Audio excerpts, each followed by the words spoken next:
Hello there everybody, I'm Mr. GameFi, this is Let's Play Sonic 3 & Knuckles Part 8! Alright, so here we have Flying Battery Zone, once again, basically my favorite level in this game, and probably one of my favorite levels of the whole Sonic series in general. Very sad this never made it into Sonic Generations. Anyway, one thing to note about this level is that originally Knuckles wasn't really supposed to go through this level, and it becomes rather apparent near the end of the level. Actually, at the very end of the level. The main hint is the boss. However, there's also the fact that Flying Battery was knocked out of the sky whenever Sonic and Tails went through it, and so the fact that it's here is kind of odd. However, there's a very good reason why they did put Knuckles through here, and that's mainly because it would make his journey through Sonic and Knuckles very, very short. And you'll see why, later, but basically, suffice to say, Knuckles doesn't really have a Death Egg, because that was also knocked out of the sky, and so, if he didn't have a Flying Battery Zone, then he would only go through Mushroom Hill Zone, Sandopolis Zone, and, the Sky Sanctuary Zone, basically. That would basically just be 3 levels. Oh, and Lava Reef Zone, that too. But the point is that his story would be really, really short in just Sonic and Knuckles if he didn't have Flying Battery Zone in it. And even then, his game is still much shorter than Sonic's. Let's do something a little bit different here.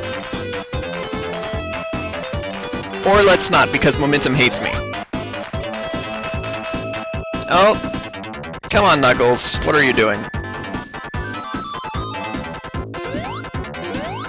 There we go. Yeah, let's actually move onward in this level. Now, despite the fact that it's quite evident that Knuckles wasn't supposed to go through this level, there is actually a Knuckles-only path for some reason. I don't know, maybe they just implemented it later, said, hey, you know what, Knuckles should have his own path in this level. He has his own path in most of the levels, so yeah, he needs one.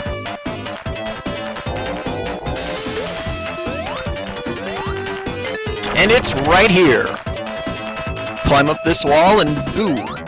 However, one could also argue that this would be a Tails pathway, though Tails wasn't available in Sonic and Knuckles, so that's still kind of weird.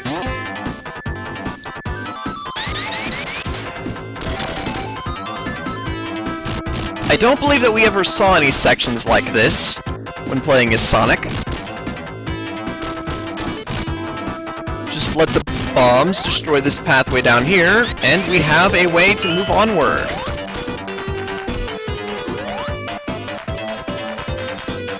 And now we just do that again.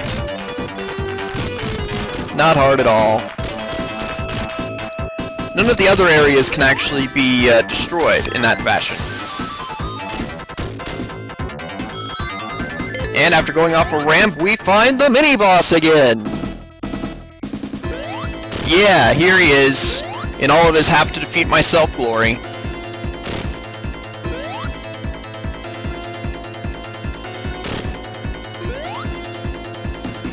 Not much to say about this guy. He's pretty easy.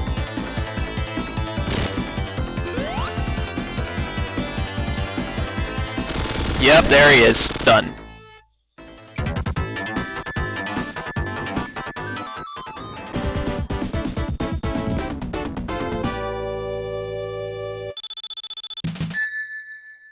So there we go, Act 1, that wasn't too interesting. But now we get to Act 2, which is, well, more interesting at least.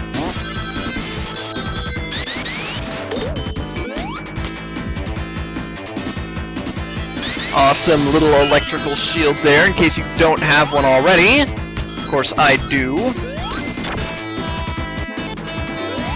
And in this playthrough, I'll be taking a very different pathway from the one that I took as Sonic. In fact, it's the one that I would more recommend for beginner players. This elevator is the diversion point. In my Sonic Knuckles run, I went to the right there. However, here I'll be going all the way down.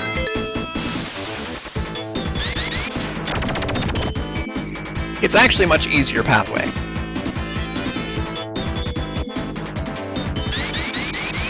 Though you do need to be wary of these spikes, of course.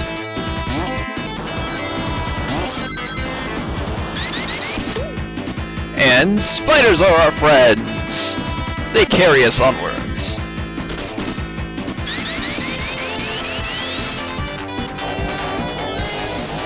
In my original playthrough, I went up this wall over here, but now let's go this way, see what's over here. I mean, this is basically an entirely different level at this point, just because I'm taking different pathways. And that's really what I love about this game, is the fact that you can do stuff like this. Oh, great, this. Yeah, that wasn't gonna end well. That is actually a switch, of course.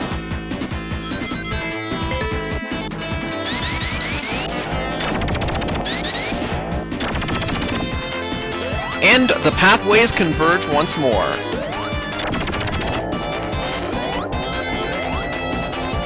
I remember in this part right here, in the Sonic and Knuckles playthrough, my computer ended up doing something stupid, so I ended up just sitting there for a moment going like, wait, what's going on?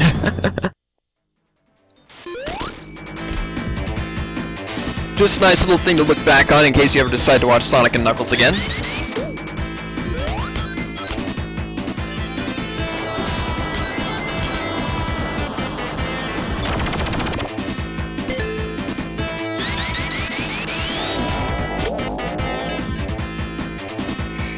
And we're about to get up to a Chaos Emerald that I actually forgot about on my first time around.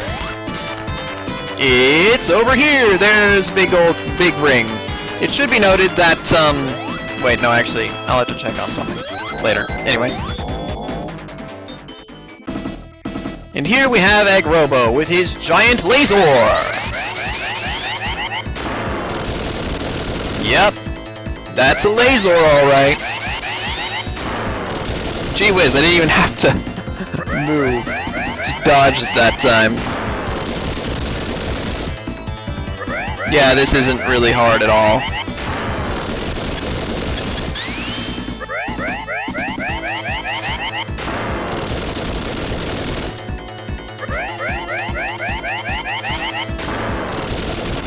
And I'm pretty sure this will be the last one.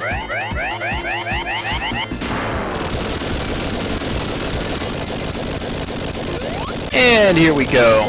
This part up here actually got me stuck for quite some time. Just because keep moving sections would get me stuck a lot whenever I was first playing the games. Oh dear. And Knuckles is slower and he jumps lower, so he can't exactly be as awesome. However, it is fun just to climb up this wall over here, get up this area early, just for the sake of doing so.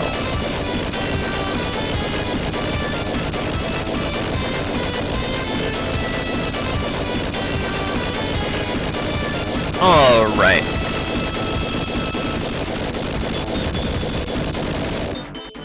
And here we have a boss, and it's Robotnik piloting. Yeah, that's right. This is the main reason why people believe that Knuckles wasn't supposed to go through this level. They don't even have Egg Robo piloting this thing, it's Robotnik. Also, the difference between this version of the boss and Sonic's version is that whenever Robotnik would only use his fire attack whenever Sonic jumped in between his little spike rings that hold him up onto the platform. However, here, as you can see, he'll just use his fire attack unprovoked. And even while he's doing his spinny thing. That still doesn't really have any offensive presence, but it's a thing that he does to let you hit him. Basically. Even so, that wasn't very difficult at all.